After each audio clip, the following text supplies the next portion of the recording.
अस्सलाम वालेकुम जी क्लास, क्या हाल चाल है?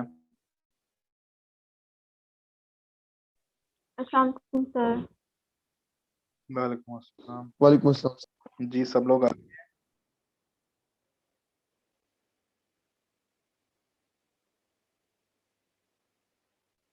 ज्वाइन कर लिए सब लोगों ने? Yes sir.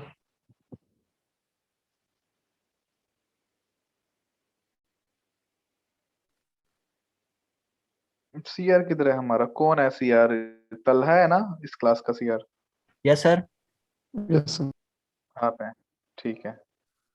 ओके, सीआर कितनी स्ट्रेंथ है क्लास की? सर 41 है। 41 स्ट्रेंथ है टोटल। 41। अभी तो 27 लोग आए हैं। अच्छा जी, लास्ट लेक्चर की समझ आई थी आप लोगों को? Yes sir. Yes sir. Yes sir, आ गई थी।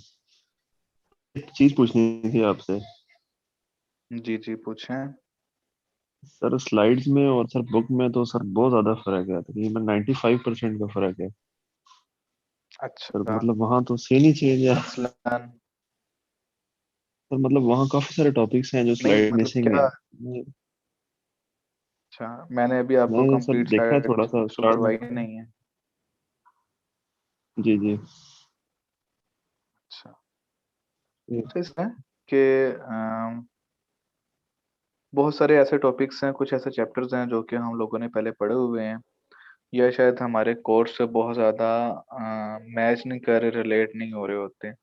मैं आप लोगों को बता दूं कि कोर्स आउटलाइन तो शायद मैं आप लोगों के साथ शेयर कर दूंगा, लेकिन मैं उस ऑब्सोलीटेड या आउटडेटेड कोर्स आउटलाइन को फॉलो नहीं करता। अगर हम बुक की बात करें मैं तो तकरीबन 15-20 चैप्टर्स होते हैं ना, तो हम 15-20 चैप्टर्स तो पूरे के पूरे नहीं पढ़ेंगे, ऑब्वियसली पढ़ते भी नहीं है कभी किसी सेमेस्टर में। तो हम लोग थोड़ा सा ना नैरो डाउन हो जाते हैं, उसको स्पेसिफाई कर लेते हैं अपने सिलेबस को। जो टॉपिक्स हमारे लिए पार्टिकुलर ज़्यादा रेलेवेंट हैं, या जो टॉपिक्स हमारे लिए बहुत ज़्यादा आप कह लें कि हमारी साथ वो लिंक करें, हम उन टॉपिक्स के साथ, बजाय इसके कि मैं आपको ये भी बताऊं कि इंटरनेट कैसे डेवलप हुआ था और ई कॉमर्स क्या होता है और ये चीज़ें आप लोग, तो इसलिए मैं आप लोगों को स्लाइड से पढ़ा रहा हूँ। और मैंने कहा था कि बुक एडिशनल इंफॉर्मेशन के लिए तो सफिशिएंट है, लेकिन अगर आप प्रिपरेशन बुक से करेंगे तो वो थोड़ा-सा हमारे लिए मिसमैच हो जाएगा। क्योंकि स्लाइड्स में बहुत चीज़ें हैं जो बुक में नहीं है, आगे जाके आप देखेंगे।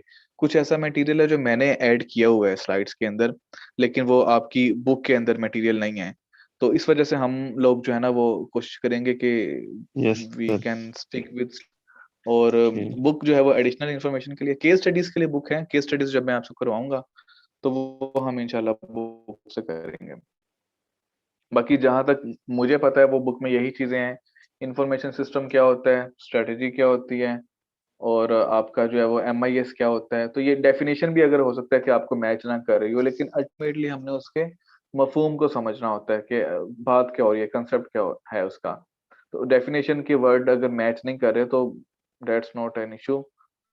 अगर आपको समझ आ गई है तो ये चीज़ जो है वो ठीक है। अच्छा, ये हम लोगों ने सारी स्लाइड्स देख ली थी। ये आईसीटी भी आपको नहीं मिलेगा चैप्टर में, ये मैंने बाद में चीज़ ऐड की है। अच्छा, इसी तरह से हम लोगों ने देखा था कि what should business professionals know, so there are major 5 topics that must be known to a business manager और a business executive. E business की हमने बात की थी।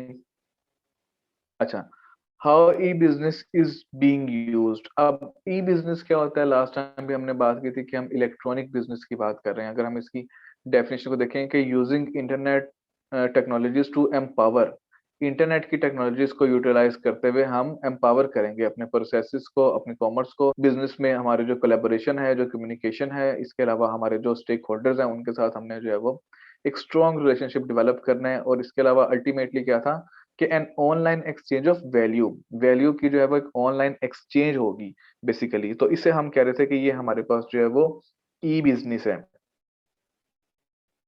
अब ई बिजनेस की अगर हम बात करें तो ई बिजनेस जो है वो किस तरह से यूज होता है, अगर हम यहाँ पे देख लें तो क्या कह रहा है कि नंबर 1 पे तो हमारे पास जो है ना वो इंटरनेट है। अच्छा, इंटरनेट है, इसके अलावा नीचे जो एक्स्ट्रा नेट है। ये आप में से कोई बता सकते क्या होता है?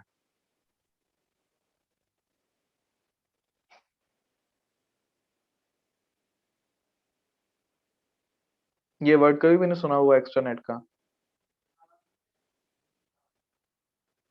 मेरी आवाज भी आ रही है या नहीं आ रही है? और या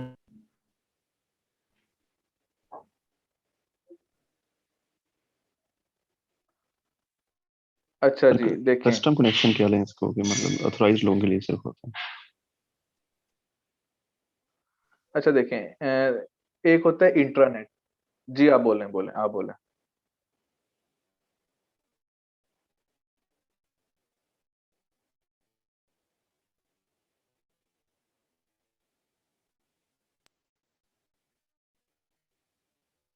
सर ये प्राइवेट नेटवर्क होता है जिसके अंदर हम लोग अपने साथ, मतलब जो एक कंपनी का है जो, या फिर एक ऑर्गेनाइजेशन जो है फॉर एग्जांपल, तो उनका एक प्राइवेट नेटवर्क है जिसके थ्रू सारी कंपनी के जो एम्प्लॉयज हैं वो कनेक्टेड हैं देखिए मेरी एक दूसरे से। बात सुने। दो तरह से हम सर आपकी आवाज नहीं आ रही सही।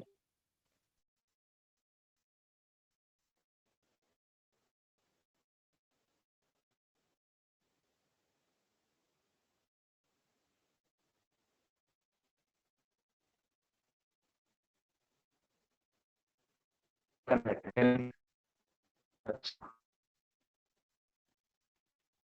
अब आ रहे हैं?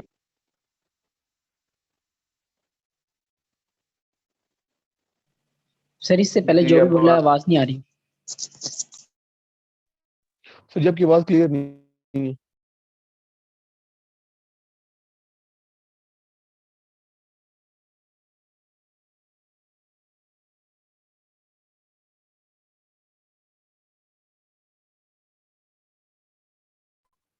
तला भी होस्ट बन गए हो।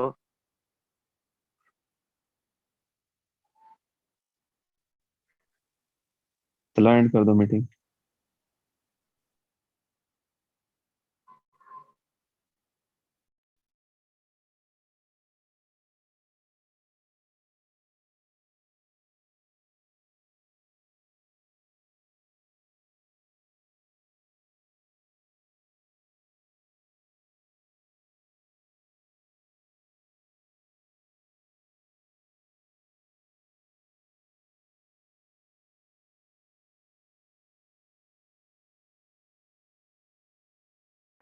दो सेकंड वेट करो, सर आ जाते हैं अभी।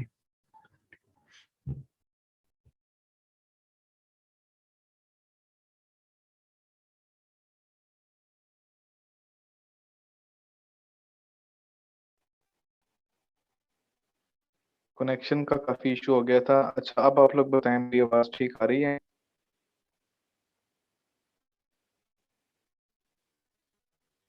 क्योंकि ना आज यूनिवर्सिटी में नेट नहीं चल रहा, मसला ये है। और प्राइवेट कनेक्शन पे आप लोगों को पता है कि इनकी सर्विस किस तरह की है।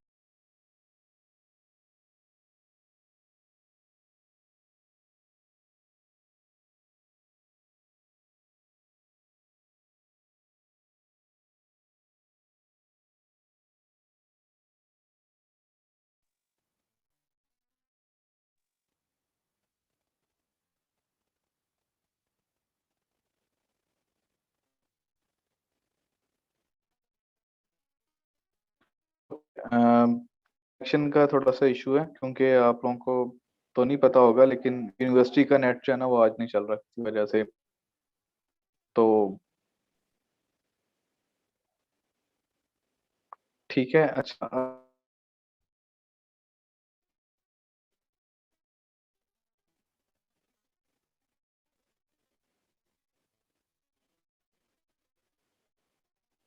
अब से आ रही है? नो सर आपकी आवाज नहीं आ रही। सर आवाज नहीं आ रही है आपकी सर अब। नहीं आ रही कट आपकी रही आवाज।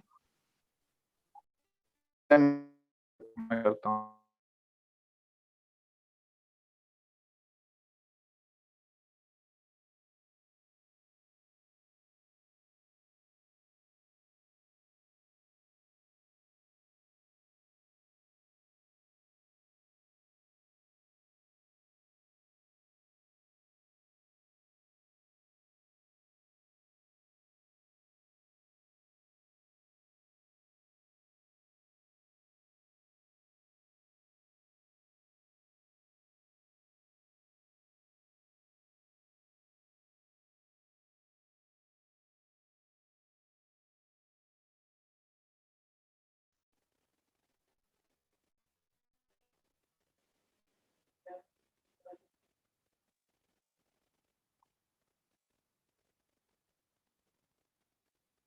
जी, आप लोगों ने इतनी देर में सर्च किया कि एक्सटर्नेट इंटरनेट क्या होता है?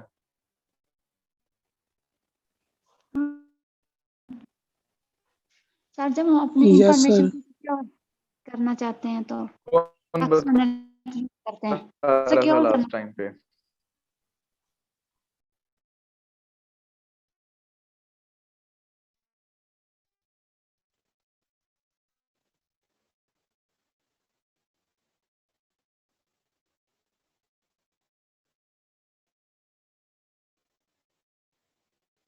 जी जी, बताएं।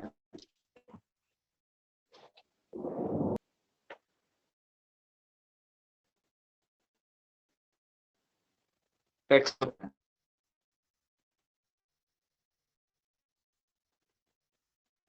ओके, अच्छा देखें, एक है वह, मैं आपको बताता हूँ कि इंटरनेट से मुराद है कि जो उसके इंटरनल स्टेक होल्डर्स आपस में कम्युनिकेशन के लिए इंटरनेट यूज करेंगे वो इंटरनेट कहलाएगा।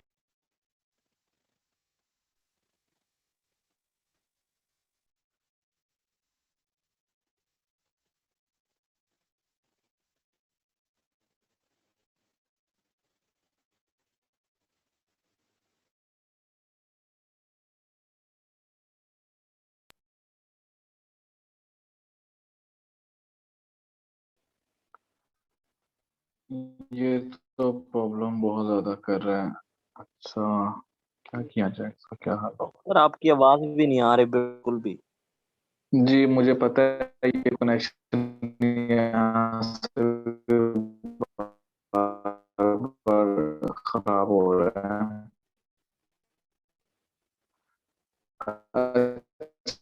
अच्छा, अब मुझे बताएं, आवाज मेरी सही है? सर जी बिल्कुल भी क्लियर नहीं आवाज आ रही, सर आपकी काफी आवाज नहीं ज्यादा। क्लियर आ रही।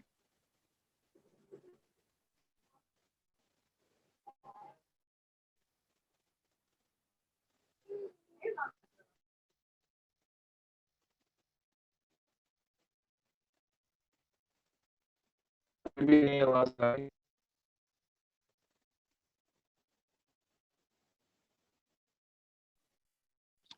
सर जी क्लियर नहीं है। सर आपकी आवाज में डिस्टॉर्ट। क्लियर नहीं आ रही। ओके,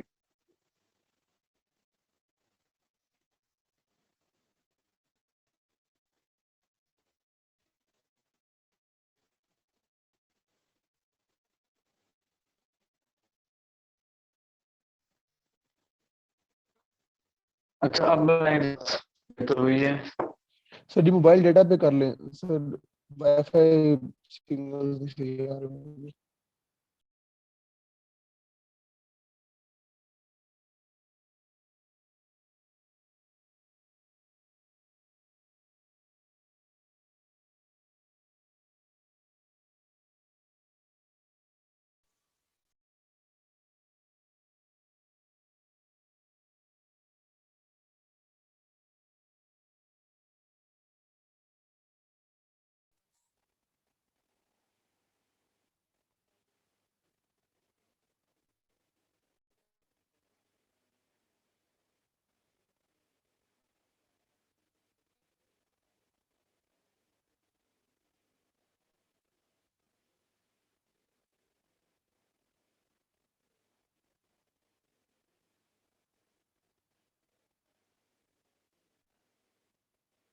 जी अब बताएं, अब आवाज ठीक है?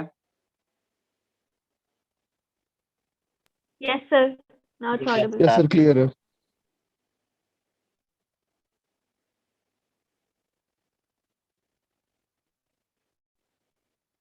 अच्छा देखिए, हम इंटरनेट और एक्सट्रानेट की बात कर रहे थे, तो मैं आप लोगों को एक्सप्लेन करूं कि इंटरनेट जो होता है बेसिकली, जैसे इसके नाम से जाहिर है कि जो कंपनी के इंटरनल स्टेक होल्डर्स हैं वो इसको यूटिलाइज कर रहे होते हैं, इस्तेमाल कर रहे होते हैं, और इसकी जो एक्सेस है वो रिस्ट्रिक्टेड होती है, जैसे आप लोगों ने भी बताया। यानी कि जो सपोज जो मैनेजर्स हैं, जो एम्प्लॉयज हैं, जो वर्कर्स हैं, यानी जो टॉप मैनेजमेंट है, मिडिल मैनेजमेंट है, लोअर मैनेजमेंट है, वो ही उस इंटरनेट यूज कर सकती है। इसकी एग्जांपल ले लें, जैसे आपके ये नॉन बिजनेस स्कूल में जो इंटरनेट कनेक्शन लगा हुआ है, आज तो बहरहाल ये नहीं चल रहा, लेकिन बहरहाल जब ये वाईफाई चल रहा होता है, इंटरनेट इसका चल रहा होता है, तो क्या होता है कि आप लोग यूज कर सकते हैं, जिसके पास इसका ईमेल और पासवर्ड यानी होगा वो ही इसको यूज कर सकेगा। हर किसी का अपना अकाउंट बना होता है ना, अपने अकाउंट की मदद से आप उसमें लॉगिन हो रहे होते हैं। अदरवाइज इसको वाईफाई को डायरेक्टली कनेक्ट करने से भी कोई इसको यूज नहीं कर सकता। सिमिलरली जो extranet, it is a subset of intranet.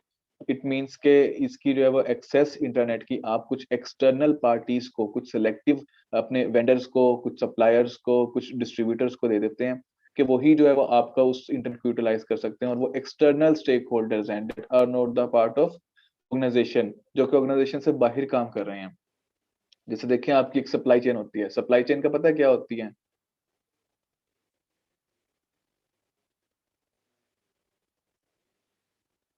Sir screen share कर दें, स्क्रीन शेयर। अच्छा बेटा मैं कर देता हूँ, अच्छा जी मैं कर देता हूँ। सप्लाई चेन क्या होती है बेसिकली कि आपके जो पूरी आपकी एक आप कह लें कि एक वैल्यू चेन होती है, जिसके अंदर आपके डिफरेंट स्टेक होल्डर्स होते हैं, आपके पार्टनर्स होते हैं, जिनके साथ मिलके आप बिजनेस कर रहे होते हैं, वो आपकी जो है वो सप्लाई चेन के मेंबर्स होते हैं। जैसे एक कंपनी के लिए जो उसका मैन्युफैक्चरर कंपनी हो सकती है कोई भी, उसके जो डिस्ट्रीब्यूटर्स हैं, जो रिटेलर्स हैं, जो सप्लायर्स हैं।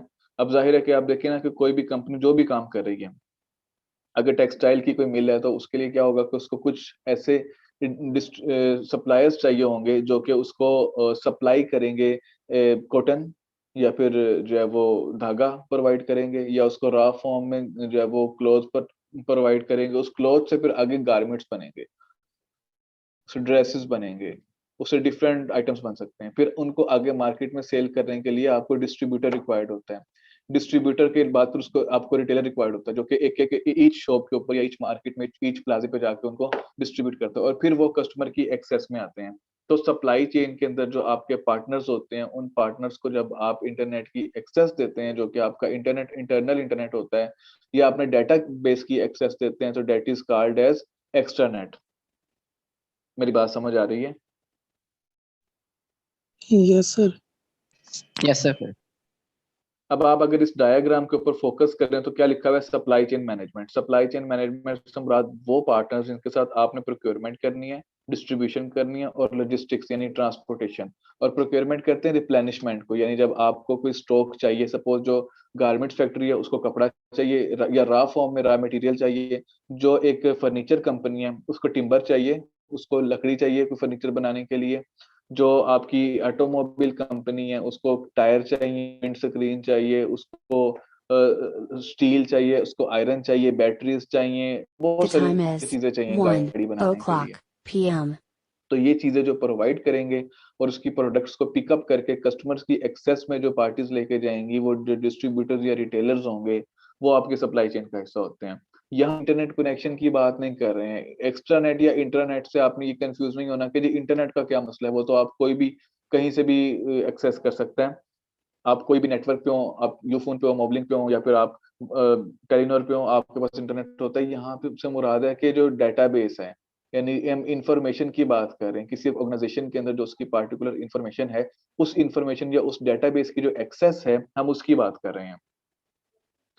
वो क्या कह रहे हैं कि इंटरनेट में आपकी जैसे इंजीनियरिंग ब्रांच है, रिसर्च ब्रांच है, मैन्युफैक्चरिंग है, प्रोडक्शन है, अकाउंटिंग है, फाइनेंस है, HR है, ये जितने भी आपके डिपार्टमेंट्स हैं, ये सारे के सारे इंटरनेट यूज कर रहे होते हैं। इसी तरह से आपके जो मार्केटिंग डिपार्टमेंट है, सेल्स है, कस्टमर सर्विस डिपार्टमेंट है, ये सारे कंपनी की इंटरनल बाउंड्री है, कंपनी का इंटरनल सिनेरियो है। जबकि जब आप यहाँ से बाहर निकलेंगे तो जो आपके बिजनेस पार्टनर्स हैं, आपके बिजनेस कस्टमर्स हैं, आपके सप्लायर्स हैं, आपके डिस्ट्रीब्यूटर्स हैं, एजेंट्स हैं, रिटेलर्स हैं, या जो अदर रेलेवेंट स्टेक होल्डर्स हैं, वो फिर एक्स्ट्रानेट की कैटेगरी में चले जाएंगे, और उनको आपके साथ एक्सेस होगी आपके इंट्रानेट के साथ, यानी आपके सारे डेटाबेस पे एक्सेस, यही आपके रेलेवेंट स्टेक होल्डर्स हैं। तो ई बिजनेस क्या होता है कि जो आपके इंटरनल स्टेक होल्डर्स हैं, एज को आपस में शेयर प्रोडक्टिविटी देते हैं, यानी कि रिजल्ट्स देते हैं, तो उसे हम कहते हैं कि ई बिजनेस को हम यूटिलाइज कर रहे हैं। वो कह रहे हैं कि ई बिजनेस जो है वो एंटरप्राइज कोलैबोरेशन सिस्टम जो होता है वो बेसिकली यानी कि बिजनेस की एक्टिविटीज को आसान करने के लिए जो एक सिस्टम होता है उसे हम कहते हैं एंटरप्राइज कोलैबोरेशन सिस्टम है। अब इसका काम क्या होता है कि ये आपकी कम्युनिकेशन को सपोर्ट करता है, कोऑर्डिनेशन को अमंग टीम और जितने भी आपके मेंबर्स हैं। इसके अलावा क्या है, ई कॉमर्स एक टर्म होती है, ई बिजनेस की ही कैटेगरी के अंदर एक टर्म आ जाती है e commerce. You people should remember that there's a difference between e-commerce and e-business. These both terms are not same.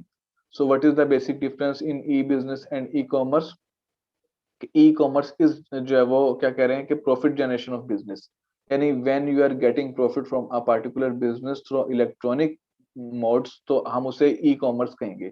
मिसाल के तौर पे कॉमर्स किसे कहते हैं, हम ट्रेड को कहते हैं। यानी आप जब बिजनेस के जरिए प्रॉफिट जनरेशन कर रहे हैं, सेल्स कर रहे हैं, तो वो कॉमर्स होगी। लेकिन बिजनेस में बहुत सारी चीजें होती हैं।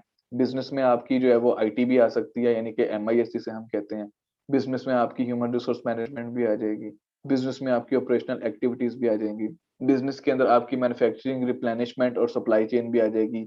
इन चीजों का तो कॉमर्स के साथ कोई ताल्लुक नहीं होता। इन चीजों कॉमर्स का ताल्लुक सिर्फ ट्रेड के साथ होता है, रेवेन्यू जनरेशन के साथ होता है। तो अब वो क्या कह रहे हैं कि buying, selling, marketing and servicing of products and services over networks जो है वो ई कॉमर्स होती है। अब देखिए उसने ह्यूमन रिसोर्स का जिक्र नहीं किया, उसने फाइनेंस का जिक्र नहीं किया, उसने अकाउंटिंग या ऑपरेशंस का जिक्र नहीं किया, उसने सप्लाई चेन का जिक्र नहीं किया। तो जो ई कॉमर्स है उसका जो that is limited as compare to E business. E business is a broader term as well as the e-commerce is a smaller term or a subdivision of e-business. Students getting my point Yes, or sir. not? Yes, sir. Sir, जी बेटे, sir kindly supply chain वाला आप repeat करते हैं। Okay. अच्छा, मैंने आपको बताया था कि सप्लाई चेन से मुराद, आप देखें, आप एक बिजनेस को इमेजिन करें। सपोज हम एग्जांपल ले लेते हैं यहाँ पे मसूर टेक्सटाइल मिल, ठीक है। अच्छा, एमटीएम जो है वो क्या करते हैं, वो टेक्सटाइल कंपनी है, ठीक है, हम सबको पता है। लेकिन वो जो उनके पास कपड़ा आता है ना, वो कहीं से, यानी कि जब वो सूट बनाते हैं, वो कोई ड्रेस बनाते हैं, वो कपड़े की कोई प्रोसेसिंग करते हैं या कोई भी बिजनेस करते हैं, उनको रॉ मटेरियल चाहिए होता है। जो आपको रॉ मटेरियल प्रोवाइड करता है ना, उसे हम सप्लायर कहते हैं। फॉर एग्जाम्पल, ये जो नेस्ले है, नेस्ले का मिल्क पैक है, मिल्क पैक के लिए उसको कोई ना कोई तो मिल्क प्रोवाइड करता होगा, या नेस्ले ने अपनी भैंसें रखी हुई हैं? नहीं, नेस्ले के सप्लायर्स हैं जो इसके फार्मर्स हैं, जो कि इसको मिल्क प्रोवाइड करते हैं। इसी तरह से जो फर्नीचर की कंपनी है, उसको कोई ना कोई टिम्बर प्रोवाइड करता है, कोई ना कोई रॉ फर्नीचर प्रोवाइड करता है। वो कंपनीज जो कि मोबाइल फोन बनाती हैं, ऑटोमोबाइल्स बनाती हैं, कोई भी चीज बनाती हैं, उनको कोई रॉ मटेरियल प्रोवाइड करता है। तो जो रॉ मटेरियल प्रोवाइड करता है उसे हम सप्लायर कहते हैं। वो केमिकल्स भी प्रोवाइड कर सकता है, वो कोई भी मिल्क प्रोवाइड कर सकता है, वो फर्नीचर प्रोवाइड कर सकता है, वो धागा प्रोवाइड कर सकता है। तो लिहाजा उसे हम सप्लायर कहते हैं। इसी तरह से सप्लायर के बाद जो सप्लाई चेन में दूसरी कैटेगरी आती है, वो आपका मैन्युफैक्चरर है, यानी जो चीजों को बना रहा है। अब जैसे नेस्ले वो दूध को प्रोसेस करती है, डब्बे में डालती है, वो मैन्युफैक्चरर कहलाएगी। वो एमटीएम जो के कपड़ा बना रही है धागे से, वो मैन्युफैक्चरर कहलाएगी। या कोई भी कंपनी जो कोई चीज मैन्युफैक्चर कर रही है, वो मैन्युफैक्चरिंग कंपनी कहलाएगी। तीसरा पार्टनर कौन होता है सप्लाई चेन के अंदर? यूजुअल जो आमतौर पे एक जो है वो टिपिकल सप्लाई चेन होती है, उसकी बात कर रहे हैं, वरना हर कंपनी की सप्लाई चेन जो है वो डिफरेंट होती है। तीसरा पार्टनर कौन होता है सप्लाई चेन के अंदर? उसका डिस्ट्रीब्यूटर। यानी आप लोग देखें कि जो आप गारमेंट्स परचेज करते हैं, आप जाके फैक्ट्री से नहीं परचेज करते, आप अपनी जो आपके एरिया में जो प्लाजा है, जो सुपरमार्केट है, या जो भी आपको शॉप करीब पड़ती है, आप वहां से जाके गुड्स परचेज करते हैं। जैसे आप मिल्क परचेज कर रहे हैं, आप जो है वो फर्नीचर परचेज कर रहे हैं, या आप गारमेंट्स परचेज कर रहे हैं, आप मोबाइल फोन परचेज कर रहे हैं, तो आप फैक्ट्री से जाके कभी नहीं परचेज करते। आप क्या करते हैं, अपने वो उसको वहां तक पहुंचाता कौन है? वहां तक आपको डिस्ट्रीब्यूटर और रिटेलर जा रहे होते हैं। डिस्ट्रीब्यूटर का काम ये होता है कि उसने मैसिव क्वांटिटी के अंदर परचेज करनी होती है गुड्स, और वो आगे रिटेलर्स तक देता है। रिटेलर से मुराद आपके मोहल्ले में जो किराने की दुकानें हैं, जो स्मार्ट शॉप्स हैं, जो ऑफ प्राइस स्टोर्स हैं, जो डिस्काउंट स्टोर्स हैं, ये जो आपके प्लाजास बने हैं, ये महल ऑफ सरगोदा के अंदर आप देखें ना, कितनी सारी शॉप्स बनी हुई हैं। तो ये चीजें खुद बना रहे हैं? नहीं, ये चीजें कहीं और बन रही है। इनका रॉ मटेरियल प्रोवाइड करने वाला कोई और है, इनकी डिस्ट्रीब्यूशन करने वाला कोई और है, और ये अल्टीमेटली रिटेलर्स होते हैं जो कि आपको आपकी एक्सेस में, आपके नेबरहुड में, आपके मोहल्ले में, आपके एरिया में, आपके टाउन में आके ये चीजें ये अब इन शॉप्स पर सेल कर रहे होते हैं। तो ये रिटेलर्स हैं।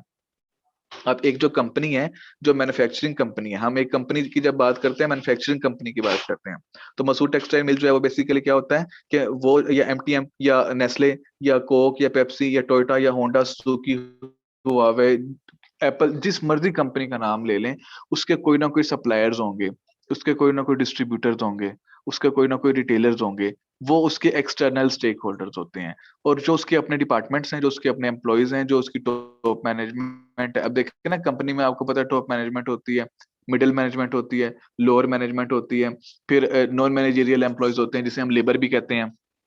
तो ये जो सारे होते हैं, ये इंटरनल स्टेक होल्डर्स होते हैं। कंपनी इन लोगों से मिलकर चल रही होती है ना।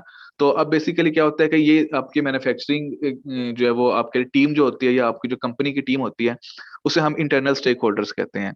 तो वो इंटरनेट यूज करेंगे, और एक्सटर्नेट जो है वो किसके लिए है? एक्सटर्नेट मतलब नाम से जाहिर है, एक्सटर्नल पार्टीज के लिए है, जो आपसे कनेक्टेड तो हैं, जो आपका काम तो कर रहे हैं, कोई आपको सप्लाई कर रहा है, कोई आपकी डिस्ट्रीब्यूशन कर रहा है, कोई आपके लिए रिटेलिंग कर रहा है, लेकिन वो पार्टीज हैं, एक्सटर्नल स्टेक होल्डर हैं। तो जिस डेटाबेस को उनकी एक्सेस होगी, वो एक्सटर्नेट कहलाएगा। ठीक है जी। Yes, sir. It's clear. Thank you so much. Measuring IT success. How can we measure the success of IT? There are two major things that you people have already studied in the principles of management. That the two things we talk about in business are efficiency and effectiveness. So what is the meaning of efficiency? Efficiency means doing things right. What is the meaning of doing things right? इसका मतलब है कि आप जो है वो चीजों को ठीक करते हैं, इम्प्रूव करते हैं। इसी काम में कोई फ्लॉ है, कोई लिमिटेशन है, कोई ड्रॉबैक है, तो आप उसको इम्प्रूव करते हैं। फॉर एग्जाम्पल, आपका टाइम ज्यादा लग रहा है, आप टाइम कम करने की कोशिश करते हैं। आपकी कॉस्ट ज्यादा लग रही है, पढ़ा हुआ ना आपने कॉस्ट अकाउंटिंग के अंदर, इवेपोरेशन होती है, श्रिंकिंग होती है, इसके अलावा जो है वो ब्रेकेज होती है, इसकी वजह से कॉस्ट बढ़ जाती है। तो जब आप कॉस्ट रिडक्शन की बात करते हैं, तो क्या करते हैं? आप टाइम को मिनिमाइज करते हैं, कॉस्ट को मिनिमाइज करते हैं। Use of information resources. तो लिहाजा एफिशिएंसी में क्या होता है कि जब हम बात करेंगे कि आईटी जो है वो उसकी सक्सेस को कैसे मेजर करते हैं, हम देखते हैं कि उसने एफिशिएंसी कितनी इंक्रीज की है और इफेक्टिवनेस कितनी इंक्रीज की है। तो एफिशिएंसी से मुराद ये चीजें हैं जो आपके सामने लिखी हुई हैं। इफेक्टिवनेस से क्या मुराद है? Effectiveness means doing right things. यानी what is the meaning of doing right things? It means कि you are doing the things already perfect and those things doesn't need any rectification और इंप्रूवमेंट। यानी आपकी जो स्ट्रेटेजीज हैं, जो processes हैं, जो डिसीजन मेकिंग है, जो आपकी एक्टिविटीज हैं, ऑपरेशंस हैं, वो सारे के सारे जो है वो करेक्ट वे में लिए जाने चाहिए। और वो उनकी वजह से जो आपकी प्रोडक्टिविटी है, या जो आपका आउटपुट है, वो इंक्रीज होना चाहिए। जैसे वो क्या कह रहे हैं कि increasing customer and business value, यानी कि कस्टमर और बिजनेस की जो वैल्यू है उसे आप इंक्रीज जब करेगा आईटी, जब आईटी आपके बिजनेस प्रोसेसेस को एनेबल करेगा, बिजनेस स्ट्रेटेजीज को सपोर्ट करेगी, तो फिर हम कहेंगे कि वाकई आईटी हमें, आईटी की वजह से हमें सक्सेस हो रही है, बेनिफिट हो रही है। अदरवाइज हम ये नहीं कहेंगे कि हाँ अब वाईफाई लगाया हुआ है, एम्प्लॉयज आते हैं, व्हाट्सएप यूज करते हैं, थोड़ी बहुत नेटफ्लिक्स पे मूवीज देखते हैं और चले जाते हैं। नहीं, फिर अगर आपने आईटी का जितना मर्जी अच्छा सॉफ्टवेयर, जितना मर्जी अच्छा सिस्टम, जितनी मर्जी एडवांस टेक्नोलॉजीज यूज की हुई हैं, it will all go in the vain. Because मैंने कल भी सॉरी कल से मुराद लास्ट लेक्चर, मैंने लास्ट लेक्चर में भी ये बात की थी कि there are three major factors we have to study in MIS. Number 1 people, number 2 organization, number 3 technology. these are the people who have to implement the technology in the organization। लोग अगर आपके काम नहीं ना कर रहे, अगर लोग अपना रोल अदा नहीं कर रहे, तो टेक्नोलॉजी भी वो पड़ी हुई है और ऑर्गेनाइजेशन भी वो पड़ी हुई है, कोई फर्क नहीं पड़ेगा, कोई फायदा नहीं होगा। ये लोग ही होते हैं, आपके एम्प्लॉयज ही होते हैं, जिन्होंने टेक्नोलॉजी को अप्लाई करना है ऑर्गेनाइजेशन के अंदर। तो लिहाजा इफेक्टिवनेस का मतलब ये कि अगर ये वाले जो की पॉइंट्स हैं ये आप अचीव कर रहे हैं, इसका मतलब ये होगा कि आप वाकई आईटी की वजह से, या एमआईएस की वजह से, या टेक्नोलॉजी की वजह से, या इंटरनेट की वजह से आपके ऑर्गेनाइजेशन को फायदा हो रहा है। Am I clear? Yes, sir. Yes, sir. Okay, so there are some challenges and ethics of information system. Number 1 पे तो हम देखें कि what are the application of information system. Information system की एप्लीकेशन क्या होता है कि कस्टमर रिलेशनशिप मैनेजमेंट। देखिए, customer is the single source for business to exist. A business that will not have any customer, it will not, it doesn't have any reason to exist। अगर किसी business का customer ही नहीं है ना, तो फिर उसको एग्जिस्ट करने की जरूरत नहीं है। यानी यूनिवर्सिटी में अगर कोई स्टूडेंट नहीं है ना, तो फिर हमारे भी आने की जरूरत नहीं है, फिर क्लर्क्स के भी आने की जरूरत नहीं है, फिर क्लास है। इससे मुराद ये है कि स्टूडेंट्स एनरोल्ड नहीं है किसी क्लास में। अगर ये यूनिवर्सिटी में कोई बच्चे ने एडमिशन नहीं लिया, तो फिर हम क्या करेंगे यहाँ पे आके? अगर किसी ऑर्गेनाइजेशन में कस्टमर नहीं है कोई उसके प्रोडक्ट्स परचेज करने के लिए ऑर्गेनाइजेशन से मुतल्लिक, तो इसका मतलब ये है कि उस ऑर्गेनाइजेशन के होने की जरूरत नहीं है, उसे बंद कर दें। स्टील मिल पाकिस्तान की बंद हो गई। आपको पता क्यों बंद हुई? क्योंकि वो कोई चीज मैन्युफैक्चरिंग ही नहीं करते थे, और वो जो है वो उनका कोई कस्टमर नहीं था। वो बड़ी ज्यादा टाइम लगाते थे, प्राइस बहुत ज्यादा लगाते थे, और उनके फ्लॉज बहुत ज्यादा थे। यानी कि जो आप कह लें कि बहुत इम्परफेक्ट या फिर नामुकम्मल प्रोडक्ट्स वो जो है वो मार्केट में दे रहे थे। तो जब किसी बिजनेस का कस्टमर नहीं होता ना, तो उसके एग्जिस्टेंस की रीजन नहीं होती। तो कस्टमर जितना ज्यादा होगा, वो बिजनेस उतना ज्यादा फ्लरिश करेगा, उतना ज्यादा ग्रो करेगा, उतना ज्यादा वो बिजनेस एक्सपेंड करेगा। तो customer relationship management information system का पहला तो काम ये है। दूसरा, ह्यूमन रिसोर्स मैनेजमेंट। अगेन मैं बार बार एम्प्लॉयज के ऊपर फोकस करता हूँ। ऑल्दो कि मेरा जो एरिया ऑफ इंटरेस्ट है वो मार्केटिंग है, लेकिन मुझे इस चीज का पता है कि जब तक आपके एम्प्लॉय सेटिस्फाइड नहीं होंगे, उस वक्त तक आपकी मार्केटिंग भी बेकार है। आप लोग ने 6 सेमेस्टर में है ना, आप जब 7th सेमेस्टर में जाएंगे, तो you people have to select some specialization courses. यानी आपको कोई एरिया सिलेक्ट करना पड़ेगा कि जी हमने मार्केटिंग की स्पेशलाइजेशन में जाना है, एचआर में जाना है, या फाइनेंस में जाना है। यूनिवर्सिटी ऑफ सरगोदा में ये 3 स्पेशलाइजेशंस होती हैं। बाकी काफी सारी यूनिवर्सिटीज में अदर स्पेशलाइजेशंस भी होती हैं। जैसे MIS की भी स्पेशलाइजेशन होती है, सप्लाई चेन मैनेजमेंट की भी स्पेशलाइजेशन होती है, रिसर्च की भी, रिसर्च बेस्ड स्पेशलाइजेशंस भी होती हैं। मतलब उसमें उसी से रेलेवेंट कोर्सेज पढ़ाए जाते हैं। तो मेजरली हम 3 ही बड़े डिसिप्लिन्स को, 3 ही बड़े एरियाज को लेके चल रहे होते हैं। तो अब देखें कि ह्यूमन रिसोर्स मैनेजमेंट जो है वो एक इंटेग्रल पार्ट होता है किसी भी ऑर्गेनाइजेशन का। यानी अगर लोग नहीं है तो फिर मशीनें कौन चलाएगा? अगर लोग नहीं है तो कस्टमर का फीडबैक कौन लेगा? अगर लोग नहीं है तो आईटी को इम्प्लीमेंट कौन करेगा? तो उन्हीं लोगों की हम बात कर रहे हैं, वो हमारे ह्यूमन रिसोर्स होते हैं। किसने पढ़ाया था आपको ह्यूमन रिसोर्स मैनेजमेंट का कोर्स? बिलाल घुमन साहब ने सर। मैम निम्रा ज़ियान है। मैम निम्रा ध्यान था। अब पहले डिसाइड तो कर लें कि मैडम निम्रा ने पढ़ाया था या कोई बिलाल साहब नहीं ने नहीं पढ़ाया नहीं था। मैम निम्रा ही सर, थी मैम सर। निम्रा ने पढ़ाया था। मैम निम्रा वैसे ने HRM पढ़ाया था। सर बिलाल घुमन साहब ने भी पढ़ाई थी। ये कैसे हो सकता है कि 2 टीचर्स ने पढ़ाया हो एक ही कोर्स? नहीं हाँ सर, सर उन्होंने टॉपिक ये भी प्रिंसिपल्स था ऑफ ना उसमें मैनेजमेंट HRM। पढ़ाई थी। हाँ, प्रिंसिपल्स ऑफ मैनेजमेंट। हाँ जी, ये मिक्स नहीं करना है इनको। Principle of management is something else. इसी तरह से देखिए, इंफॉर्मेशन सिस्टम का क्या काम होता है कि बिजनेस इंटेलिजेंस सिस्टम जो है, इंटेलिजेंस किसे कहते हैं? यानी हम रिसर्च एंड डेवलपमेंट की बात कर रहे हैं। देखिए, रिसर्च या डेवलपमेंट अगर आप नहीं ना करेंगे किसी बिजनेस में, तो वो बिजनेस जो है वो पीछे रह जाएगा, फिर वो मार्केट में कम्पीट नहीं कर सकेगा। अच्छा, पोटेंशियल हार्म्स क्या हो सकते हैं, यानी एक्सपेक्टेड डिसएडवांटेजेस क्या हो सकते हैं इंफॉर्मेशन सिस्टम के? कि आपकी प्राइवेसी की वायलेशन हो सकती है। ठीक है, ये तो सिंपल सी बात है, आपको भी पता है कि आपका ये स्मार्टफोन जब तक आपके पास उस वक्त तक आप बड़े सेफ हैं। लेकिन जिस वक्त ये स्मार्टफोन आपकी मम्मा या आपके पापा के हाथ में लग गया, उस वक्त जो है वो फिर आप कह लें कि बस क्या मैं कहूँ, आपकी जो है वो बड़े हार्म्स आपको हो जाएंगे, बड़े डिसएडवांटेजेस आपको होंगे, बड़े नुकसानात होंगे। तो एक एग्जाम्पल हूँ, क्योंकि हमारा बहुत सारा ऐसा डाटा होता है जो हमारी प्राइवेसी होती है जिसके अंदर। इसी तरह से कंपनी की बड़ी प्राइवेसी होती है। कंपनी का क्या डाटा होता है? कंपनी ने किससे चैट की हुई है, या कंपनी ने फेसबुक पे किसको ऐड किया हुआ है? नहीं, कंपनी के पास कस्टमर्स का डाटा होता है, अपने फार्मूलाज होते हैं, अपने जो है वो आप कह लें कि कुछ सीक्रेट डॉक्यूमेंट्स होते हैं, जैसे उसकी किसी कंपनी की रेसिपी हो सकती है, किसी का फार्मूला हो सकता है, कोई पासवर्ड्स हो सकते हैं, कोड्स हो सकते हैं। होता है ना, जैसे आपका CNIC नंबर है, अगर आप कहते हैं किसी को CNIC नंबर नहीं देना चाहिए, क्यों नहीं देना चाहिए? इसलिए कि अगर आप अनऑथराइज्ड पर्सन को अपना CNIC नंबर दे देंगे तो वो उसको मिस यूज कर सकता है। आपके नाम पे वो कोई प्रॉपर्टी परचेज कर सकता है, आपके नाम पे कोई सिम परचेज कर सकता है। आल्दो कि अब तो बायोमेट्रिक वाला सिस्टम आ गया, लेकिन आज से 1, 2, 3 साल पहले तक यही होता था। आपके नाम पे कोई अकाउंट ओपन करवा सकता है। ये जो बेनामी अकाउंट मिल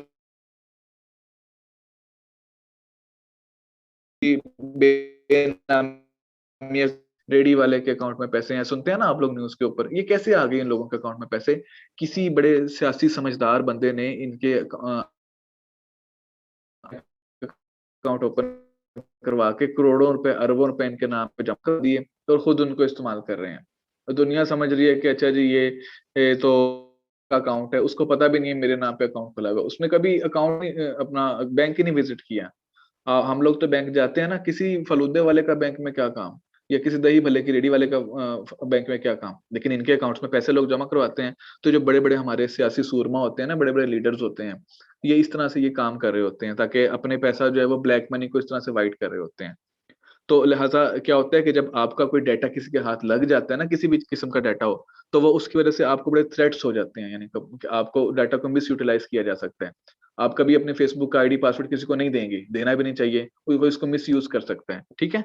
तो इसी तरह से इनएक्यूरेट इन्फॉर्मेशन होती है।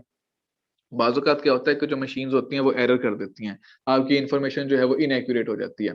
फॉर एग्ज़ाम्पल मैं अब अपनी एग्ज़ाम्पल आपको दूँ, मैं कार्ड यूज़ करता हूँ, मतलब मेरा एचपीएल का जो डेबिट कार्ड है, मैंने उसका आईडी नंबर दिया हुआ है डिफरेंट ऐप्स के ऊपर, जैसे उबर है या फूड पांडा वगैरह।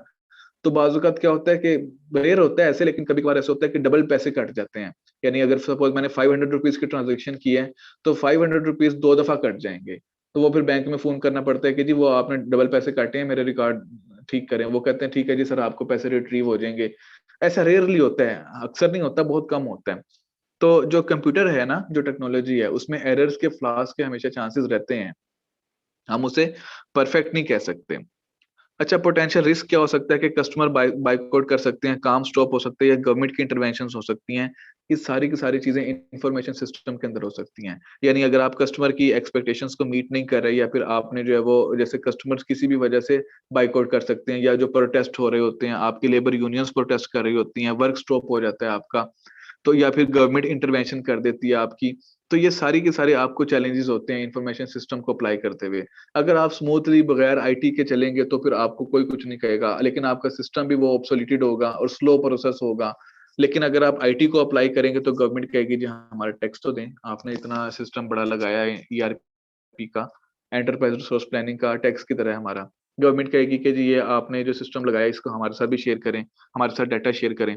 वर्क स्टॉप हो सकता है बाज़ औक़ात, अगर जैसे होता है ना इलेक्ट्रिसिटी ब्रेकडाउन हो गया, आप लोगों को याद होगा 3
हाँ जी, मेरी आवाज़ आ रही है?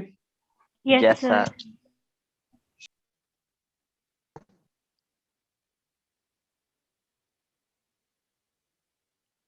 तलहा किधर है? तलहा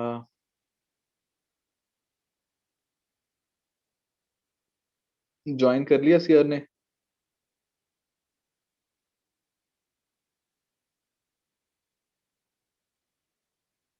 अच्छा, आगे चलें।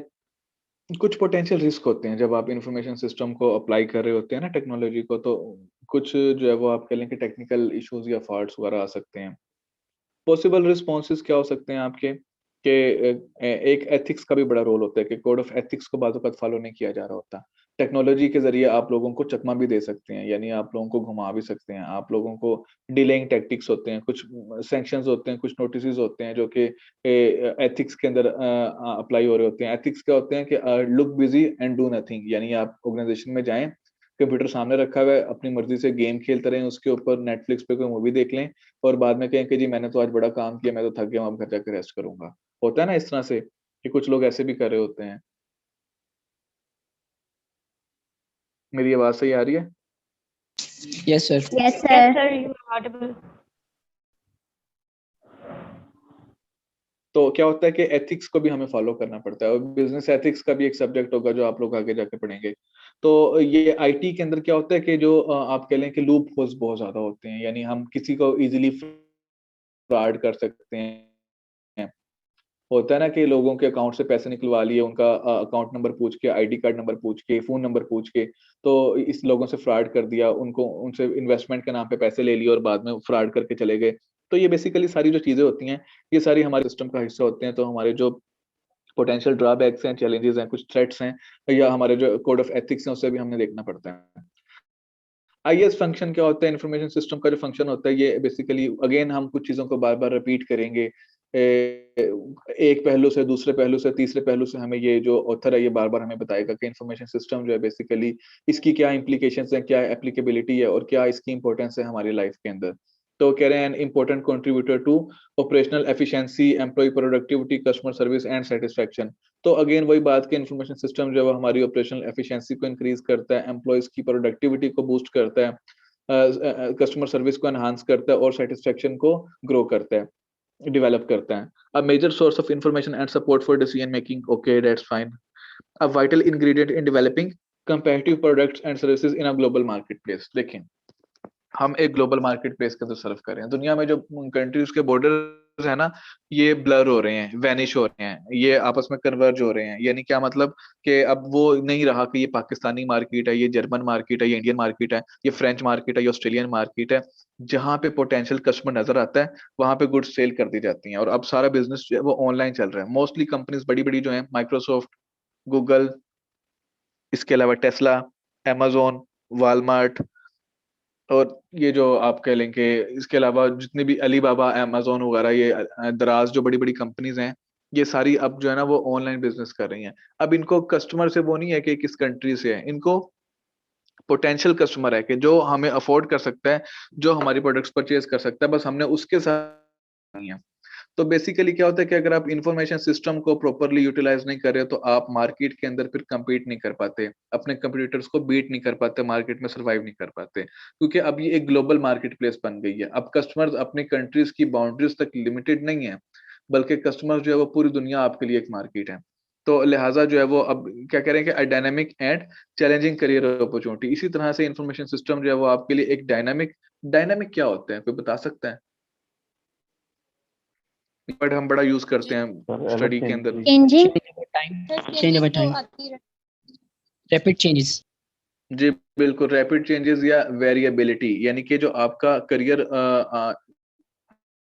आपका जो एनवायरनमेंट है, करियर एनवायरनमेंट है, बेसिकली वो रैपिडली चेंज हो रहा होता है, क्विकली चेंज हो रहा होता है। यानी आप देखें ना कि टेक्नोलॉजी आज से 10 साल पहले क्या थी और आज क्या टेक्नोलॉजी है। मैंने आपको लास्ट टाइम भी बताया था कि ये स्मार्टफोन हमारा एक पूरा इसमें ऑफिस होता है, एक दफ्तर बन जाता है।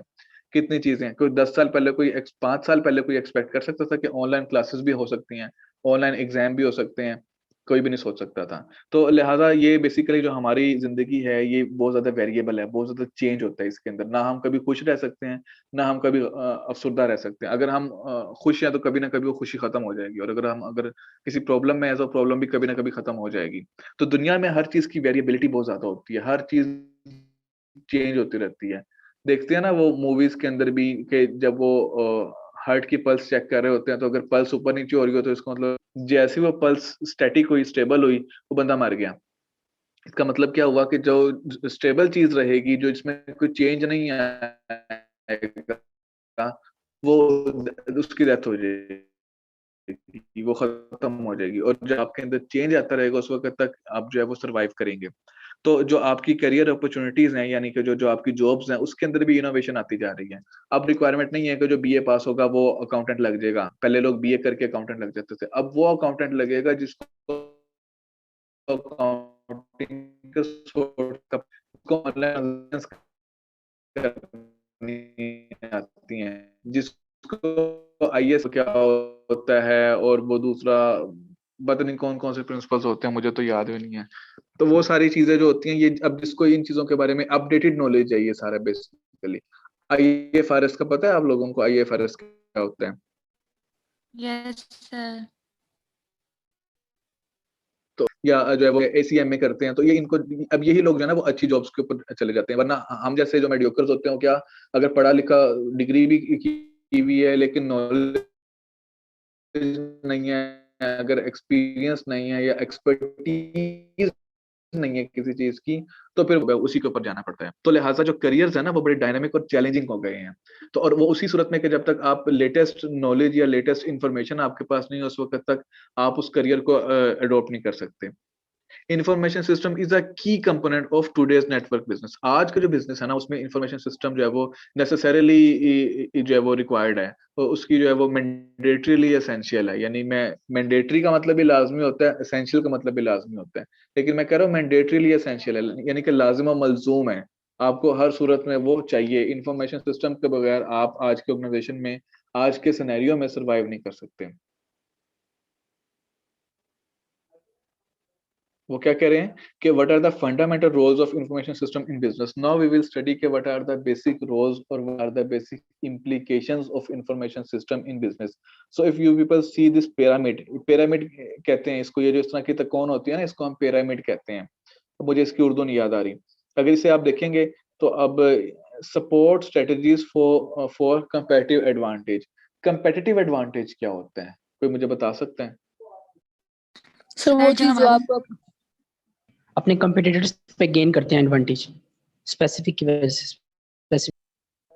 जी, अपनी किसी यूनिकनेस की वजह से आप या अपनी किसी इनोवेशन की वजह से अपने कंपटीटर्स को जब बीट कर रहे होते हैं, उनके ऊपर आपको एक एज जो होता है, एडवांटेज होता है, तो उसे कहते हैं कंपैरेटिव एडवांटेज। अब कंपैरेटिव एडवांटेज जो है बेसिकली क्या कह रहे हैं कि इंफॉर्मेशन सिस्टम इसको सपोर्ट करता है। सस्टेन करने के लिए आपको जो है वो अपने कंपैरेटिव एडवांटेज को सस्टेन करने के लिए इंफॉर्मेशन सिस्टम रिक्वायर्ड होता है। कैसे? मैं आपको इसकी एग्जांपल देता हूँ। अब जैसे आप देखें, अगर पाकिस्तान के अंदर हम कंपैरिजन करें ना बेवरेजेस कंपनीज का, ये जो कोलास बनाती हैं, पेप्सी कोला और कोका कोला। अब इनके डिफरेंट ब्रांड्स हैं। अब देखिए आप पेप्सी के अंदर अगर आप देखें, पेप्सी भी है, फिर 7 अप भी है, ड्यू भी है, स्टिंग भी है, मिरिंडा भी है, काफी सारे ब्रांड्स आ जाते हैं ना। लेज भी इसी का प्रोडक्ट है। अगर हम कोका कोला की बात करें तो उसमें जो है वो स्प्राइट आ जाती है, फिर उसमें अंदर आपको डाइट कोक आ जाती है, फिर इसके अंदर आपको फांटा आ जाती है। तो ये इसके भी काफी सारे ब्रांड, फिर डसानी का पानी इनका है, और एक्वा प्योर भी है, और बहुत सारे ब्रांड्स हैं। चलिए अभी हम मार्केटिंग तो नहीं पढ़े, तो लेकिन जब हम बात करते हैं ना कंपेरेटिव एडवांटेज की, तो पाकिस्तान में ज्यादा सक्सेसफुल जो कंपनी है ना वो बेसिकली कोक है। कोक ज्यादा सक्सेसफुल क्यों है? क्योंकि कोक जो है वो उसकी जो डिस्ट्रीब्यूशन है वो बहुत ज्यादा है। आप कभी किसी गांव में जाएं, आप में से कुछ लोग गांव से ताल्लुक रखते होंगे, किसी कस्बे में जाएं, किसी ऐसे कस्बे में जाएं, अगर ऐसे गांव में जाएं जहाँ पे आबादी बहुत थोड़ी हो, जो दुनिया से कटा हुआ हो, बिल्कुल अलग थलग हो ना, वहां पे आप किसी किरियाने की दुकान पे जाएं, बल्कि किरियाने की भी क्या दुकान होगी, वहां पे छोटा सा खोखा होगा। अब खोखे पे जाके कहें कि यार मुझे ना पेप्सी दे दें, वो कहेगा सर पेप्सी तो नहीं है, कोक है, कोका कोला है, स्प्राइट है, आपको पेप्सी नहीं मिलेगी। कई जगह पर ऐसे होगा कि आपको पेप्सी नहीं मिलेगी, आप पेप्सी के ब्रांड्स नहीं मिलेंगे, आपको कोक मिल जाएगी। अगर नहीं होगी ना, तो कहेगा सर 2 मिनट रुकें, मैं ना जरा साथ वाले दुकान से लेके आता हूँ। वो वहां से पकड़ के लाके आपको कोक दे देगा। क्यों? इसकी क्या रीजन है? इसकी रीजन ये है कि इनका जो कंपेरेटिव एडवांटेज है ना, वो इनकी डिस्ट्रीब्यूशन है। पाकिस्तान में जिस जगह पे आप चले जाए ना, वो आपको कोक ही नजर आएगी। बड़े बड़े बिल बोर्ड्स पे कोका कोला लिखा होगा। आप जब गाने सुनते हैं, आप कोक स्टूडियो के गाने सुनते हैं, यूट्यूब पे पता नहीं कितने 100 मिलियन उनके तो फैंस हो गए हैं, कितने हंड्रेड्स ऑफ मिलियंस के अंदर मिलियन आपको कहते हैं, 10 लाख को कहते हैं, आपको पता है, तो मिलियंस के अंदर उनके फैंस हैं। तो इतने लोग गाने सुनते हैं, टीवी के ऊपर कोक आ रहा है, इतनी एडवर्टीजमेंट आ रही है। तो इन्होंने कस्टमर के माइंड में अपना इतना स्ट्रॉन्ग इमेज बनाया हुआ है कि अब कस्टमर को जब प्यास लगती है वो पानी नहीं मांगता, वो क्या मांगता है? कोक। वो कोक मांगते हैं। वो आपके घर में कोई दावत होगी ना, अब क्या कहते हैं, कोई जैसे कोई शादी हो गई, कोई और दावत हो गई, कोई कोई मसला हो गया, कोई इवन फोदकी भी हो जाए ना, कोक लाजमी होती है। कोई और चीज हो ना हो, बिरयानी होगी या चिकन होगा, वो एक अलग बहस है।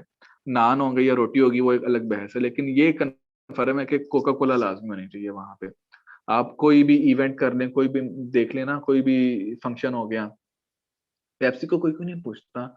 इसलिए नहीं कि पेप्सी का कोई टेस्ट बहुत बुरा है, या पेप्सी कोई इसराइल की कंपनी है, या पेप्सी जो है वो कोई बड़ी महंगी है। नहीं, इसकी रीजन ये है कि पेप्सी जो है वो उसकी इतनी डिस्ट्रीब्यूशन नहीं है, इतनी उसकी विर्थ नहीं है, वो आपको हर जगह पर मिलती नहीं है।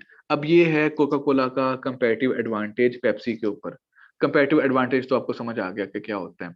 अब ये इसमें आईटी का क्या रोल है, असल जो हमारा सब्जेक्ट है, इसमें इंफॉर्मेशन सिस्टम का या आईटी का ये रोल है कि कोका कोला ये चेक करती है कि कस्टमर का माइंडसेट क्या है, कस्टमर का ट्रेंड क्या है, कस्टमर क्या चाहता है। पाकिस्तान में लोगों को क्या पसंद है? क्रिकेट और गाने, दो ही चीजें पसंद है ना, या हमें कोई और काम भी पसंद है? सॉन्ग सुनते हैं, हम ट्रेवल कर रहे हो तो हम सॉन्ग सुनते हैं, हम बोर हो जाए तो हम सॉन्ग सुनते हैं, हम सैड हो तो भी हम सॉन्ग सुनते हैं, हम एक्साइटेड हो तो भी हम सॉन्ग सुनते हैं।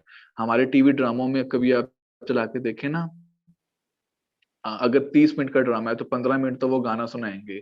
कभी किसी हीरो के ऊपर कैमरा ले जाएंगे, उसके ऊपर गाना चल गया, कभी हीरोइन के ऊपर गाना चल गया, घर में कोई सैड मोमेंट हुआ तो सैड सॉन्ग चल गया, कोई खुशी का मोमेंट हुआ तो खुशी का गाना चल गया।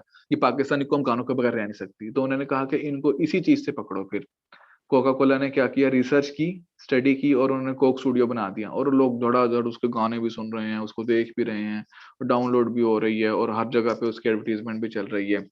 तो लिहाजा ये जो आपकी रिसर्च होती है, जो आपका इंफॉर्मेशन सिस्टम होता है ना, जो टेक्नोलॉजी होती है, वो आपको बता रही होती है कि कस्टमर के माइंड में इस वक्त क्या चल रहा है, कस्टमर की डिमांड क्या है, कस्टमर की रिक्वायरमेंट क्या है। पेप्सी ने क्रिकेट को टारगेट तो किया है, लेकिन अभी भी आपको पेप्सी में अगर देखें तो बहुत सारे और भी ब्रांड्स हैं जो कि क्रिकेट में, जैसे HBL PSL हो गया। अब PSL का सबसे बड़ा स्पॉन्सर ही HBL है, इसीलिए आप देखें बर्जर पेंट्स हैं और बहुत सारे ब्रांड्स हैं, जे डॉट है, जुनैद जमशेद, ये सारे जो ब्रांड्स हैं, ये सारे के सारे जो है वो ये क्रिकेट को सपोर्ट कर रहे होते हैं। तो अब बेसिकली जो इन्फॉर्मेशन सिस्टम है आपको कस्टमर के माइंडसेट का बता रहा होता है, कस्टमर की रिक्वायरमेंट्स का बता रहा होता है, कस्टमर के ट्रेंड्स का बता रहा होता है। जो हम फेसबुक यूज करते हैं, जो हम ट्विटर यूज करते हैं, इंस्टाग्राम, यूट्यूब यूज करते हैं ना, ये सारी चीजें हमारे डाटा स्टोर हो रहा होता है, और हमें इसी से रेलेवेंट एडवर्टीजमेंट दिखाई जाती है, और हमारी जो लाइकिंग्स हैं, प्रेफरेंसेस हैं, उनको नोट कर लिया जाता है, और उसी स्टाइल में हमें एडवर्टीजमेंट्स दिखाई जाती हैं। हमारे एरिया में ही बिलबोर्ड्स हमें नजर आएंगे जहाँ पे पेप्सी या कोका कोला की एडवर्टीजमेंट हो रही होगी। तो अपने कंपटीटर्स को बीट करने के लिए जो कंपनीज के पास सबसे बड़ा कंपैरेटिव एडवांटेज है, वो है इंफॉर्मेशन सिस्टम। जब आप टेक्नोलॉजी को अडॉप्ट कर लेते हैं तो you have multiple chances to beat your competitor in multiple ways. You can make quick strategies, you can make develop tactics, और you can hire a particular team that is expert on social media. तो social media के जरिए भी आप customer को बड़ी easily target कर रहे होते हैं। तो कंपैरेटिव एडवांटेज जो है वो एक तो इसमें सपोर्ट करता है आपका इंफॉर्मेशन सिस्टम, दूसरा बिजनेस की डिसीजन मेकिंग में सपोर्ट कर रहा होता है। बिजनेस की डिसीजन मेकिंग क्या होती है, यानी आपने बिजनेस एक्सपेंड कितना करना है, आपने बिजनेस में न्यू प्रोडक्ट्स कौन से लेके आने हैं, आपने बिजनेस जो है वो किस किस कंट्री तक लेके जाना है। आप देखें ना कि उबर जो है वो लाहौर और कराची इस्लामाबाद में तो है, सरगोदा में क्यों नहीं है? कभी हमने सोचा? या जड़ावाला में क्यों नहीं है? या जो है वो सक्खर में क्यों नहीं है? उसकी रीजन ये है कि उनका इंफॉर्मेशन सिस्टम, ये जो उनकी रिसर्च है, वो उनको अलाउ ही नहीं करती कि आप इस पार्टिकुलर मार्केट में बिजनेस स्टार्ट करें, क्योंकि यहाँ पे लोगों की अफोर्डेबिलिटी नहीं है। या हो सकता है कि वो शहर इतना बड़ा ना हो। मतलब मुझे जो समझ आता है कि सरगोदा जो वो छोटा सा शहर है, 4-5 किलोमीटर का रेडियस है, यानी अगर आप सिटी के सेंटर में खड़े हो जाएं तो लेफ्ट भी 4-5 किलोमीटर है, राइट भी 5 किलोमीटर है, नॉर्थ भी और साउथ भी 5-5 किलोमीटर है, वो टोटल जो है वो 4-5 किलोमीटर का रेडियस बनता है। तो शहर चूंकि छोटा है, लोगों ने ट्रैवलिंग ज्यादा नहीं करनी होती, इसलिए उबर ज्यादा सक्सेसफुल नहीं रहेगी। उबर को फायदा उस वक्त होगा जब लोग लंबी राइड्स लेंगे। फॉर एग्जांपल अगर आप लोग लाहौर जाते हैं, तो लाहौर में जो है वो एक रोड से दूसरे रोड पे जाने के लिए भी आपको 15-20 मिनट लग जाते हैं, ट्रैफिक सिग्नल पे 10-10 मिनट खड़ा होना पड़ता है। फिर अगर आप पंजाब का मैप उठा लें तो सबसे छोटा जो डिस्ट्रिक्ट है ना एरिया वाइज, वो लाहौर है, लेकिन सबसे ज्यादा जो डेवलप्ड है वो लाहौर है। बाकी सिटीज क्या है, कहीं रेगिस्तान है, कहीं खुले एरियाज हैं, कहीं जो है वो बंजर जमीन पड़ी हुई है। लेकिन लाहौर के अंदर क्या होता है कि कोई जगह खाली नहीं है, यानी एक आपको 1 इंच की भी जगह फारिग नहीं मिलेगी। वहां कोई ना कोई बिल्डिंग, प्लाजा, रोड, कोई कोई शॉप, कोई इस तरह से कोई चीज आपको रेस्टोरेंट वगैरह लाजमी मिल जाएगा। तो लाहौर में डिस्टेंसेस बहुत ज्यादा हैं, सिमिलरली कराची में, इस्लामाबाद में।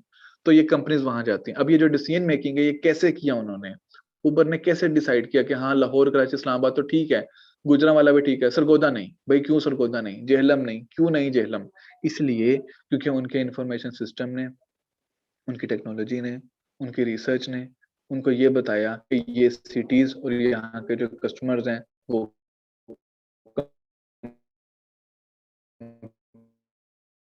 कंपैटिबल नहीं है। हमारा स्टार्ट ही बल्कि कराची से हुआ था।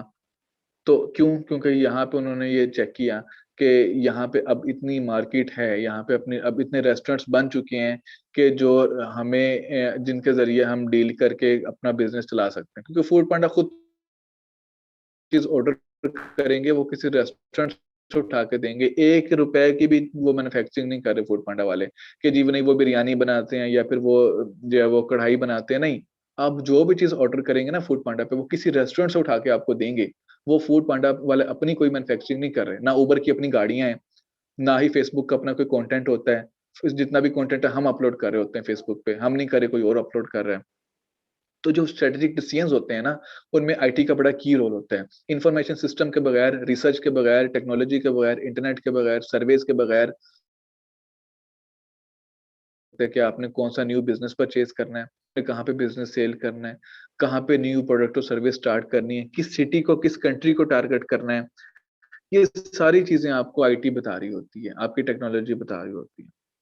और इसके अलावा इंफॉर्मेशन सिस्टम आपको सपोर्ट कर रहे होते हैं बिजनेस प्रोसेसेस में और ऑपरेशंस में, जो आपके डेली के ऑपरेशंस होते हैं, प्रोसेसेस होती हैं, जो डेली की एक्टिविटीज हो रही हैं, उन सब में बिजनेस आपको सपोर्ट कर रहे होते हैं। कितनी इन्वेंट्री आएगी, कितनी इन्वेंट्री जाएगी, इन्वेंट्री ओवर स्टॉक है या स्टॉक आउट हुई भी है। ये टर्म सुनी है पहले, इन्वेंट्री के स्टॉक आउट होना या ओवर स्टॉक होना? Yes sir. अच्छा, पहले मुझे एक ही स्लाइड के अंदर आपको कुछ समझ भी है, ये सारा ऊपर से गुजर गया, सर बहुत अच्छी समझ आई है। बाकी लोग यस सही सर, समझ क्लियर आ है। Yes.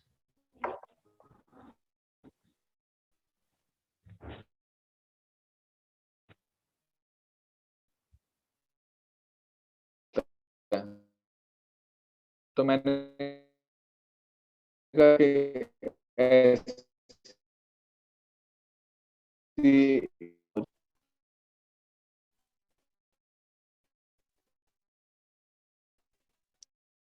बात है। अच्छा, इसी तरह से वो क्या कह रहे हैं कि बिजनेस प्रोसेसेस एंड ऑपरेशन के, जो बिजनेस के प्रोसेसेस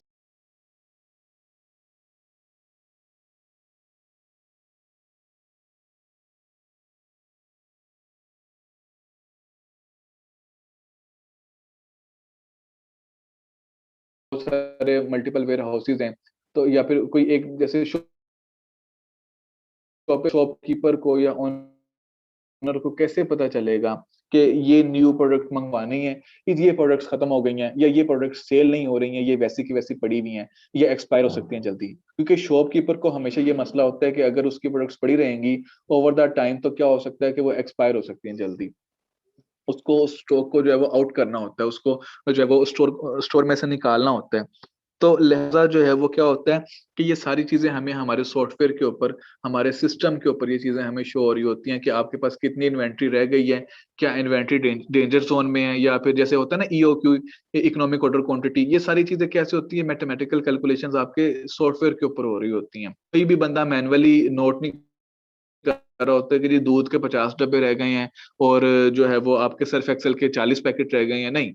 ये कंप्यूटर सिस्टम के अंदर सारा डाटा आपका रिकॉर्डेड होता है कि जी इतने आइटम्स आज सेल हो गए हैं, इतना इनका रेवेन्यू है और मजीद आपको इतना ऑर्डर जो है वो करना है। तो ये सारे के सारे जो आपके डेली के ऑपरेशंस होते हैं, फिर आपकी लोडिंग अनलोडिंग, यानी कुछ सामान आ रहा है, कुछ सामान जा रहा है, आपके न्यू कॉन्ट्रैक्ट्स, आपके कस्टमर का फीडबैक, आपकी जो है वो आप कह लें कि न्यू रूल्स रेगुलेशंस, ये सारे का सारा कनेक्टिविटी के जरिए, कम्युनिकेशन के जरिए, इंटरनेट के जरिए ये सारे ऑपरेशंस या ये सारे प्रोसेसेस हम देख रहे होते हैं। मैनुअली अगर हम देखें तो ये बड़ा मुश्किल हो जाएगा इन चीजों को हमें साथ लेके चलना, लेकिन हमें सॉफ्टवेयर जो है वो गाइड कर रहा होता है, जो हमारा आईटी का सिस्टम है, जो हमारा इंफॉर्मेशन सिस्टम है, वो हमें बता रहा होता है कि what to do and what not to do, and what to do on which time, and which particular person is authorized to perform the particular operation, यानी कि कौन सा बंदा किस काम के लिए रिलायबल है और कौन सा पर्सन जो है वो उसकी क्या ड्यूटी है। तो ये सारी की सारी चीजें ऑटोमेटिकली जो है वो सिस्टम के थ्रू चल रही होती हैं। नेक्स्ट जो है वो हमारे पास है साइबरनेटिक सिस्टम। अब ये बेसिकली क्या होता है, इट्स अ सेल्फ मॉनिटरिंग, यानी कि ये सेल्फ मॉनिटरिंग करता है, अपनी निगरानी या अपनी चेकिंग खुद कर रहा होता है, खुद रेगुलेट कर रहा होता है, ऐसा सिस्टम होता है, और अपनी फीडबैक और कंट्रोल जो है वो उनको भी एक तरह से मैनेज कर रहा होता है। ये एआई के ऊपर बेस करता है। AI means artificial intelligence. अब आर्टिफिशियल इंटेलिजेंस क्या होता है, यानी मस्नूई जहानत। जैसे हम जो लोग हैं ना, ह्यूमंस हैं, वो नेचुरली इंटेलिजेंट होते हैं, कुदरती तौर पर अल्लाह ताला ने हमें इंटेलिजेंट बनाया है, यानी हमें पता है कि what to do and what not to do, what to eat and what not to eat. जो एनिमल्स होते हैं ना, उनमें इतनी सेंस नहीं होती है, उनको नहीं पता होता कि उनको किस चीज से खतरा है। अगर जानवरों को पता हो कि इंसानों से उनको खतरा है, तो वो कभी इंसान के सामने ही ना आए। लेकिन हमें पता है कि हमें किस चीज से खतरा है, हमें पता है कि पोल्यूशन से खतरा है, हमें पता है कि ग्लेशियर्स पिघल रहे हैं, हमें पता है कि दुनिया में ग्लोबल वार्मिंग बढ़ रही है, हमें पता है कि हमें रोड पे जब गुजरना है तो जरा ख्याल से गुजरना है, लेकिन जानवर जब गुजर रहे होते हैं वो सामने आ जाते हैं, एक्सीडेंट हो जाते हैं। तो लिहाजा क्या होता है कि उनके अंदर इतनी इंटेलिजेंस नहीं होती है। तो जो ह्यूमंस में इंटेलिजेंस है वो है नेचुरल इंटेलिजेंस। लेकिन जब हम मशीन्स के अंदर एक आर्टिफिशियली उनको इंटेलिजेंट बना रहे होते हैं, हम उनको एक तरह से अपने तरीके से बता रहे होते हैं कि आपने इस सिनेरियो में ये करना है। जैसे रोबोट्स होते हैं, देखे ना आप लोगों ने रोबोट्स क्या कर रहे होते हैं, रोबोट्स बात भी करते हैं, रोबोट्स कोई एक्टिविटी भी करते हैं, एक्शंस भी कर रहे होते हैं। और रोबोट्स मोस्टली उनसे वेटर्स का काम लिया जा रहा होता है, वो कस्टमर के पास जाते हैं, ऑर्डर लेते हैं, फिर जाते हैं किचन में, शेफ को बताते हैं कि ये ऑर्डर है, इस टेबल नंबर 5 का ये ऑर्डर है, इसको आपने ये चीज डिलीवर करनी है। तो इस तरह से क्या होता है, उनमें आर्टिफिशियली इंटेलिजेंस जो है वो डाल दी जाती है। तो साइबरनेटिक सिस्टम भी एक ऐसा इंफॉर्मेशन सिस्टम होता है जो किसी ऑर्गेनाइजेशन के अंदर अप्लाइड होता है, जो कि आपको बता रहा होता है कि आपने किस वक्त पे कौन सी एक्टिविटी नहीं है। और ये सेल्फ रेगुलेटिंग होता है, इसको चलाने की जरूरत नहीं होती है, ये इसको आपने इंस्टॉल कर दिया, ये खुद रन कर रहा होता है। जैसे आपका एंटीवायरस होता है, जैसे ही आपके कंप्यूटर के अंदर कोई वायरस आएगा, एंटीवायरस फौरन जो है वो उसका आइकन रेड हो जाएगा और वो आपको बताएगा कि जी ये वायरस आ गया, आप फौरन इसको जो है वो सिस्टम को चलाएं, या फौरन जो है वो वायरस को रिमूव करें, या जो भी एक्शन लेना है। तो इसे कहते हैं आर्टिफिशियल इंटेलिजेंस, कि उसको सॉफ्टवेयर को, उसको सिस्टम को खुद ही पता है कि किस वक्त पे क्या काम करना है। होता है ना, जैसे बड़ी बड़ी जो एडवांस कार्स होती हैं, जैसे ये ऑडी है, लैम्बोर्गिनी है, अब ये जो लग्जरी कार्स फेरारी वगैरह, इन कार्स के अंदर ऐसा सिस्टम लगा हुआ होता है, ऐसे सेंसर लगे हुए होते हैं कि अगर आप जो कुछ स्पेसिफिक कार्स होती हैं ऐसी, सब गाड़ियों की बात नहीं कर रहा हूँ, कि जब आप एक्सीडेंट करने लगेंगे, किसी गाड़ी के पास एक पार्टिकुलर डिस्टेंस पे आ जाएंगे तो वो खुद ही ब्रेक लग जाएगी।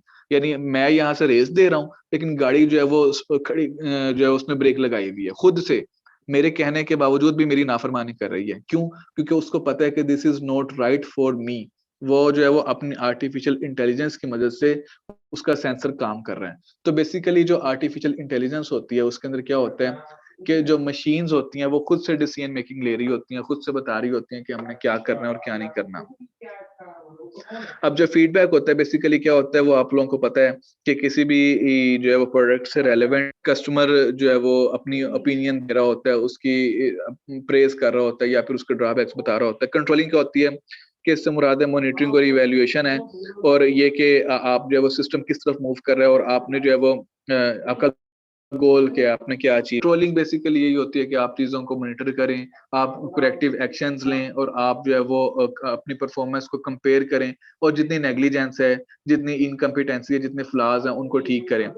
सपोज आपने मिड का पेपर दिया, आपने देखा कि आपके नंबर 20 आउट ऑफ 30 आ गए, आपने देखा कि 10 नंबर मेरे थोड़े हैं, तो ये 10 नंबर थोड़े किस तरह से करेंगे, आप अपने आप को इम्प्रूव करेंगे, अपनी प्रिपरेशन ज्यादा करेंगे, अपना टाइम कम वेस्ट करेंगे, स्टडीज पे ज्यादा फोकस करेंगे।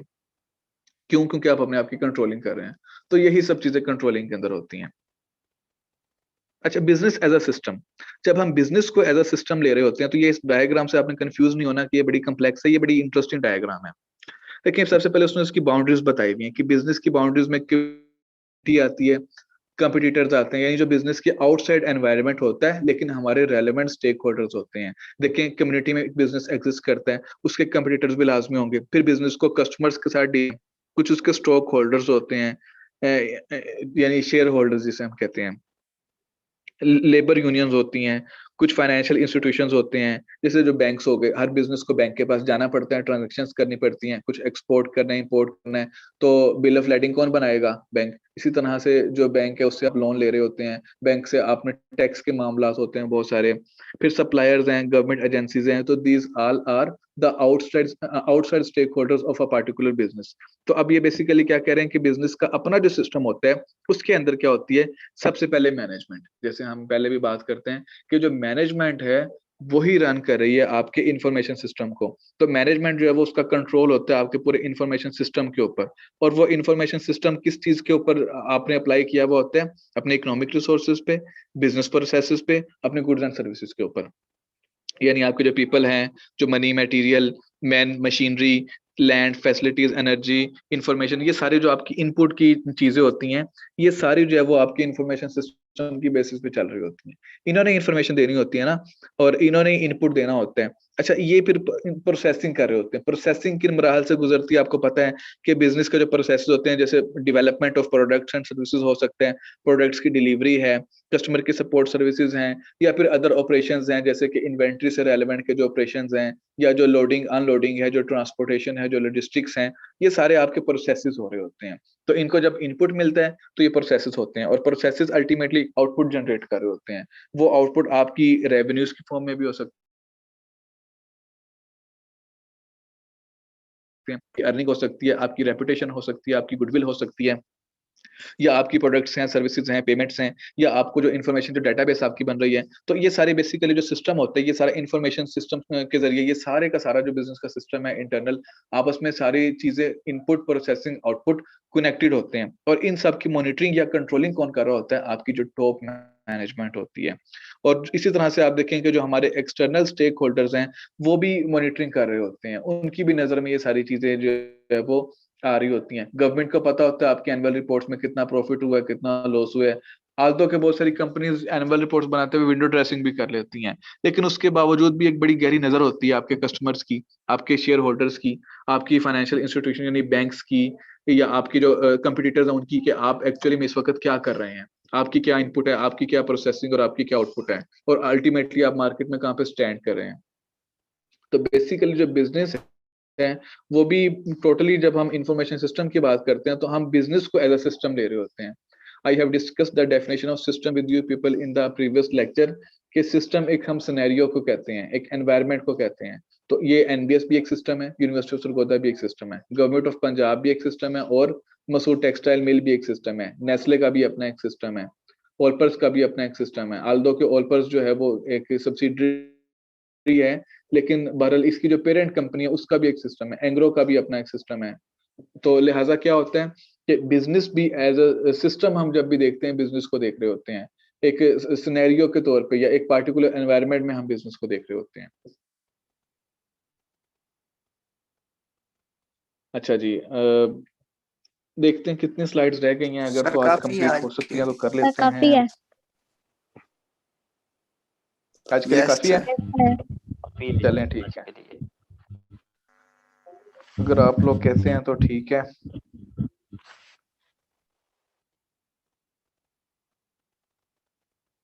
ओके जी, ये स्लाइड्स लेकिन अभी आप लोगों को नहीं मिलेंगी, ये फिर हमारा नेक्स्ट लेक्चर कब है? मंडे वाले दिन है ना? हाँ, ये स्लाइड्स मैं आप लोगों को इंशाल्लाह मंडे को लेक्चर के बाद दे दूंगा। ठीक है जी, ओके स्टूडेंट्स, थैंक यू, अल्लाह हाफिज। थैंक यू सर, अल्लाह हाफिज। अल्लाह हाफिज।